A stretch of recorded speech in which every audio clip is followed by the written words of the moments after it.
नमस्कार। चलिए आज मुगल साम्राज्य के अंदर झांकते हैं और देखते हैं कि आखिर इतने बड़े साम्राज्य को चलाने वाली वो मशीन थी कैसी। जरा सोचिए, इतने विशाल उपमहाद्वीप पर लाखों लोगों के साम्राज्य पर कोई शासन करे तो कैसे करे। यही यही वो सबसे बड़ी चुनौती थी जिसका सामना मुगलों को करना पड़ा। तो उनका जवाब था एक कमाल की एडमिनिस्ट्रेटिव मशीन बनाना, एक ऐसी व्यवस्था जो पूरी तरह सेंट्रलाइज थी।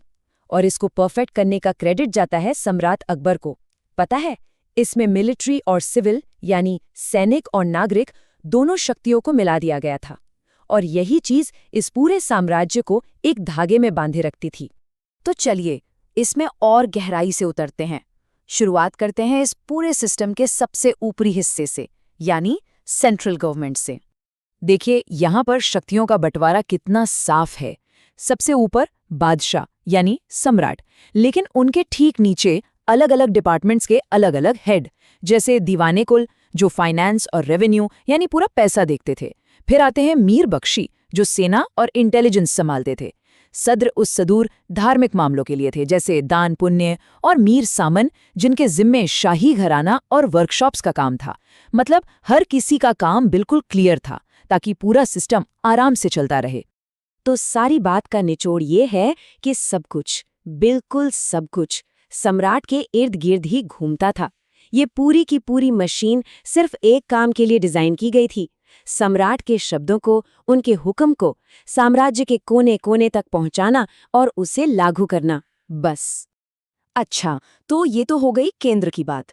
अब सवाल उठता है कि इस मॉडल को प्रांतों में यानी प्रोविंसेस में कैसे लागू किया गया। चलिए देखते हैं। तो प्रांतों को कहते थे सूबा, और सोचिए जरा, अकबर ने शुरुआत की थी 12 सूबों से, लेकिन औरंगजेब के टाइम तक साम्राज्य इतना फैल गया, इतना बड़ा हो गया कि 20 से भी ज्यादा सूबे बन गए थे। ये विस्तार, ये एक्सपेंशन कमाल का था।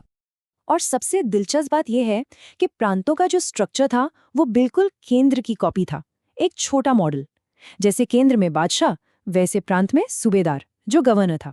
जैसे वहां दीवाने कुल, यहाँ एक प्रांतीय दीवान जो रेवेन्यू देखता था।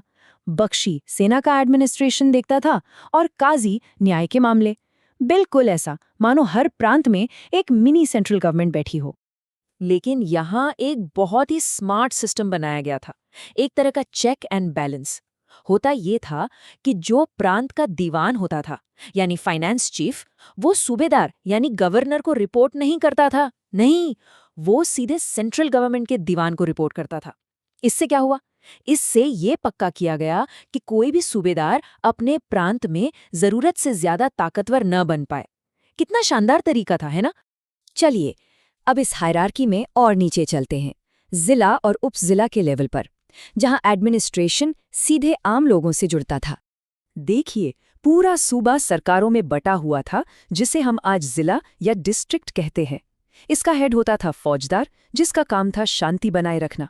फिर हर सरकार बटी थी परगनों में यानी सब डिस्ट्रिक्ट्स, और सबसे नीचे सबसे आखिरी कड़ी थी गांव या ग्राम।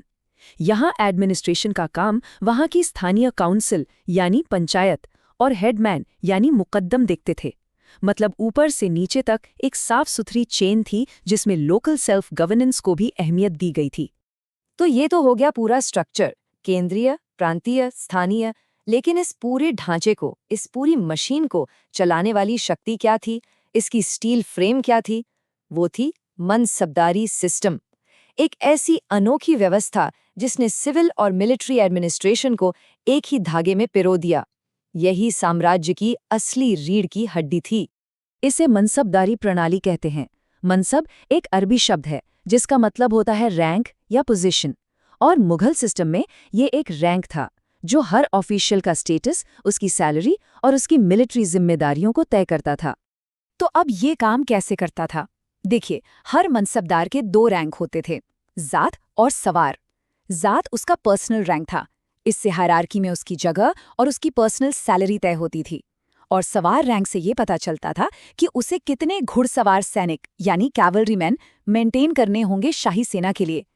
तो सोचिए, अगर किसी का जात रैंक 5000 है और सवार रैंक 2000, इसका मतलब वो एक बहुत बड़ा ऑफिसर है और उसे 2000 घुड़सवारों की एक टुकड़ी इंपीरियल आर्मी के लिए हमेशा तैयार रखनी है। कितना सरल और प्रभावी तरीका था, है ना? और इस सिस्टम की कुछ खास बातें थीं। पहली, सारे बड़े ऑफिशियल्स, चाहे सिविल हों या मिलिट्री, मनसबदार ही होते थे। दूसरी, रैंक्स वंशानुगत नहीं थे, यानी मनसबदार का बेटा मनसबदार बनेगा ये जरूरी नहीं था। इससे एक पावरफुल लैंडेड अरिस्टोक्रेसी नहीं बन पाई। तीसरी और सबसे जरूरी बात, अपॉइंटमेंट्स, प्रमोशंस, डिसमिसल्स, सब कुछ सम्राट के कंट्रोल में था। और हाँ, करप्शन रोकने के लिए भी उपाय थे, जैसे दाग प्रथा, जिसमें घोड़ों पर शाही निशान दागा जाता था, और हुलिया, जिसमें हर सैनिक का पूरा विवरण लिखा जाता था। तो इस सिस्टम ने साम्राज्य को बनाया, उसे इतने सालों तक संभाल कर रखा। लेकिन क्या कोई भी सिस्टम हमेशा के लिए परफेक्ट हो सकता है? चलिए अब इसकी लेगेसी और इसमें आई कमजोरियों पर एक नजर डालते हैं। ये जो आंकड़े हैं ना, ये अपने आप में एक पूरी कहानी कहते हैं। अकबर के दौर में लगभग 1800 मनसबदार थे। शाहजहां के दौर में ये संख्या बढ़कर हो गई 8000, और औरंगजेब के राज तक आते आते ये आंकड़ा 14500 को भी पार कर गया। जरा सोचिए इस ब्यूरोक्रेसी में हुए एक्सप्लोजन के बारे में। अब इतने तेजी से हुए विस्तार का नतीजा क्या हुआ? नतीजा ये हुआ कि इतने सारे मनसबदारों को सैलरी के बदले में देने के लिए जमीन यानी जागीरें कम पड़ने लगी, और इससे एक बहुत बड़ा संकट पैदा हुआ, जिसे जागीरदारी क्राइसिस भी कहते हैं। और यही संकट आगे चलकर साम्राज्य के कमजोर होने का एक बड़ा कारण बना। और ये पूरी चर्चा हमें एक बहुत ही अहम सवाल पे लाके खड़ा कर देती है कि जिस सिस्टम ने, जिस मशीन ने मुगल साम्राज्य को इतना विशाल और शक्तिशाली बनाया, क्या उसकी अपनी ही बनावट में उसके पतन के बीज छिपे हुए थे?